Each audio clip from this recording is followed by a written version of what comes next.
Hi, I'm Glenn. This is Dave. We're the NC Beer Guys. We drink beer produced here in North Carolina, provide our opinion to them here on our weblog and also on our website, ncbeerguys.com. Remember, drink local and keep your beer dollars in North Carolina. Today we are happy to be drinking and reviewing two beers out of the Boondocks Brewing, Tap Room, and Restaurant at 108 South Jefferson Avenue in West Jefferson, North Carolina. And the Boondocks is a small batch brewery. They brew in-house 10-gallon batches and makes each batch special and unique. So while when you're there, you may not be able to find these beers exactly, these are fine examples of the kinds of beer you'll get there and the quality of beer that they do. Yep. Boondocks, their goal is to provide fresh, unique, and engaging destination that will not only attract new visitors to West Jefferson and Ashe County, but also be a place that residents are proud to call their own. They are Ashe County's first and only commercially available licensed craft beer brewery, and they brew small batches of handcraft beers, like I said. With two fully stocked bars, there are over 30 craft beers on tap at any given time, and they rotate among a large selection of bottled beers with a strong focus on North Carolina craft beers. You will be hard-pressed to find a better craft beer selection in North Carolina, they say. Yep. Our first brew today is the Chef's Cherry Stout, and the example we got was provided on Nitro. And of the Chief Cherry Stout, they say, using a hefty amount of Maris Otter malted grain and generous amounts of chocolate and de-bittered black malt, combined with flaked oats and barley, they have created the unique roasted malt background for this stout. They added Pearl, Northern Brewer, and several hops at various intervals, and kicked it up a notch by adding a good amount of tart cherries to balance out the sweetness of the malts and the bitterness of the hops. Okay. So it should be balanced, and it comes in at 8.3 ABV. And that's even better. That's right. So let's see what we got here. Yep. Very, very dark. A little cherry fruitiness coming through in the aroma. Mm-hmm. I don't know if it's going to be the same nitro when it's on a growler. I think I'm going to go that nice little... Yeah, the creaminess, we may have defeated the purpose of the nitro-ness. We'll see. But it's the flavor that's important.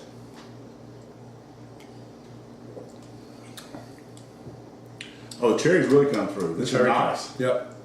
You know, you get some stouts sometimes that are fruity or flavored or reported to be, but yet the stoutness of the beer itself, the maltiness, completely covers over the fruit. Yep. This is not the case. These are good. They must have added just the right amount of tart cherries. Yeah, because, I mean, you're getting it. It's so smooth.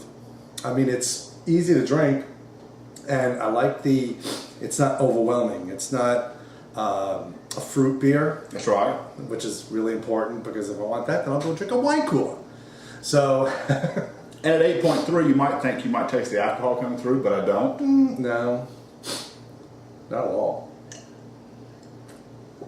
But I like the balance. I mean, it's got this really nice sweetness to it.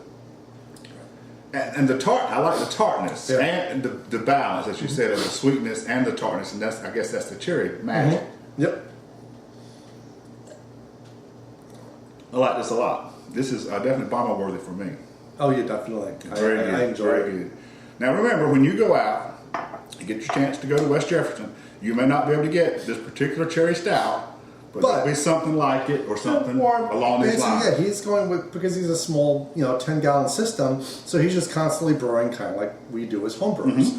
But the quality, when you get, when you get a beer and you realize that it's indicative of the quality overall, that they know what they're doing, and the restaurant's fantastic. That's right. So you said the food was great too. Oh yeah. I had exactly what Gary told me to get, and it was incredible. It's exactly what Gary said it would be. Yes, that's right. So that's high marks for us. Oh yeah. Good. Our second brew today is the Warrensville Wee-Heavy Scottish Ale. It says brewed with 8 different malt mix to include roasted barley, wheat, and biscuit malt, and balanced with Citra and East Kent Goldings hops to add the right amount of bitterness and aroma. To add that special something, they say, we use a small amount of Applewood Smoked Sea Salt that you would not notice unless, of course, we left it out, and then you will notice. This one comes in at 7.3% ABV. And again, this is the Warrensville, which is named after a town in Ashe County, Wee-Heavy Scottish Ale. And it's got a nice, it's a little bit lighter than the other one. It's got a nice richer head on it. Right there. A light malty aroma to it. Cleanse. Hot, yeah, I got it. And hot water, no less. I realized that when I just drank it, I had to provide hot water to rinse with, like we're mouthwashing or something.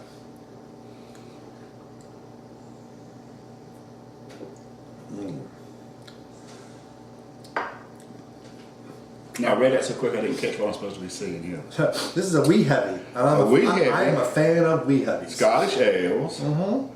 Tons of malt. 8 different malts, it says, and then balanced with the 2 kinds of hops, and then the Applewood Smoked Sea Salt. I wonder what that is. You know how you do Applewood Smoked Sea Salt. And I wonder what that is in the flavor. Well, apparently it's what you know that's there, because if it was gone, you wouldn't know.